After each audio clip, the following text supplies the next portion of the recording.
I started with General Motors and was there, and the plant that I was with simply closed because the Apollo program is done, and they closed it down, so I had to go somewhere. And a Christian friend who owned the building that you have been located in till very recently, Bill Eisner, pulled me aside and said, "Have you ever thought about consulting?" No, never thought of it. I never run a business. And he says, "Try it." So he said, "I'll loan you an office." We get a letterhead, the logo, and there I was. No clients, never sold anything in my life. I started from scratch. Basically, worked for about 16 months, and we made it okay. We and my wife and 2 little kids. And we were making it okay, had some income. And then I was at a professional meeting, and I met a man from another consulting group. And he was, frankly, a former pastor.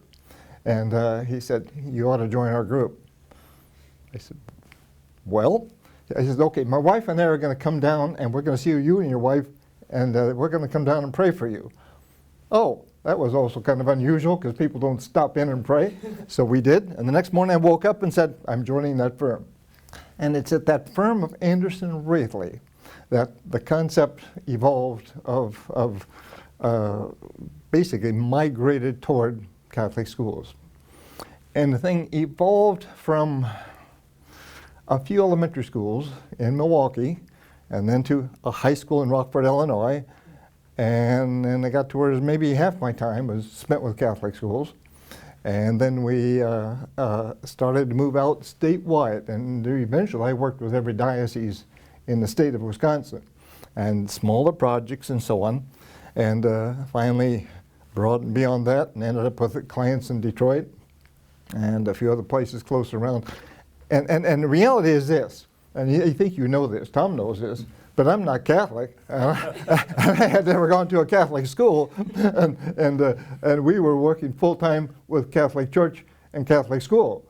And so I had credibility only because we were doing a pretty decent job, but not because of who I was background-wise or what I knew about the church. I was learning about the Catholic Church as I went. I didn't have any mentors. And finally, my best mentor was this guy right here.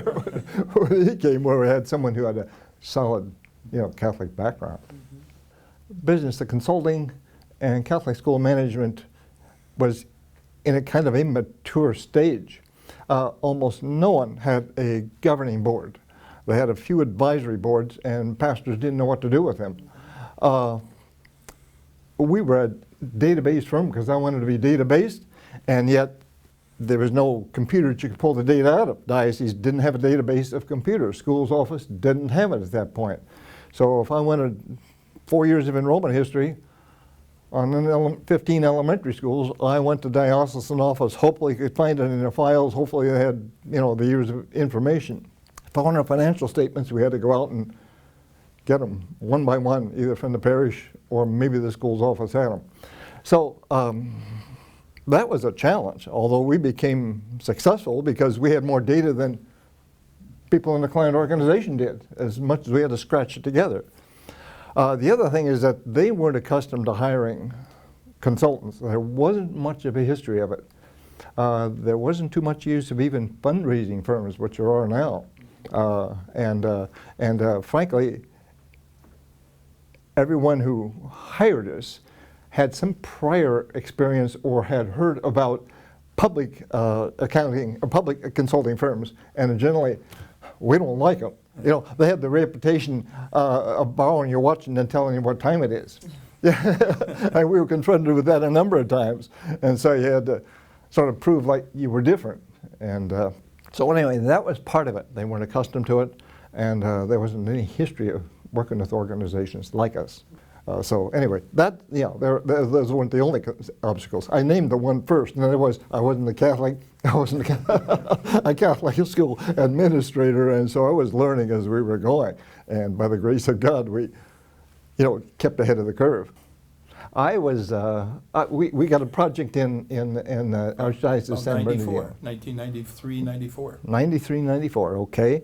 And Tom had hired us, and so I was assigned to that.